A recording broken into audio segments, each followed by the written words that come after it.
Aneta გვაკავშირებ გასავლურ ღირებულებებთან.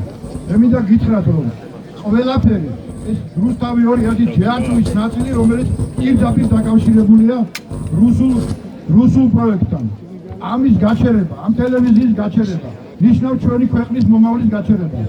და ამიტომ ჩვენ ვალდებულები ვართ, ყველანი არ აქვს მნიშვნელობა, ვინ რომელი პარტიის წევრია, ვინ საერთოდ არის თუ არა პარტიის წევრი. ამიტომ ყველას მინდა მაგითი მოგობა. მე მინდა ყველას გითხრათ, რომ აქ გადის სწორედ საქართველოს მომავლის ბედი. აქ უნდა გადაწყდეს და ამ ტელევიზიის არ დათმობით გადაწყდება ჩვენი მომავალი. ყველაფერი კეთდება იმისთვის, რომ დასავლურმა ცივილიზაციამ გითხრას უარი. ჩვენმა მეგობარმა ქვეყნებმა გითხრან უარი. რუსთავი 2-ის დახურვა ემსახურება ამას. სტალინის ძეგლების დადგმა რეგიონებში ემსახურება ამას. ყველაფერი რაც კეთდება დღეს შეჭრა რაციონალური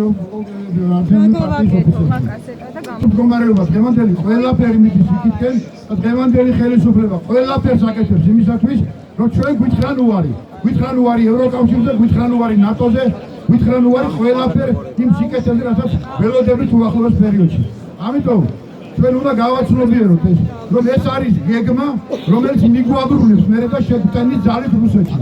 ამ გეგმას ემსახურება ეს ხელისუფლება, ამ გეგმას ემსახურება მათი მხარდამჭერები, ეს უნდა გაიგონ მხარდამჭერებმა დღევანდელი ხელისუფლების, რომ ამ გეგმით მიდის ეს ხელისუფლება, ღიათ უკვე ღია აგრესია ჩვენი ქვეყნის წინააღმდეგ, ჩვენი მომავლის, ჩვენი შვილების და შვილიშვილების წინააღმდეგ.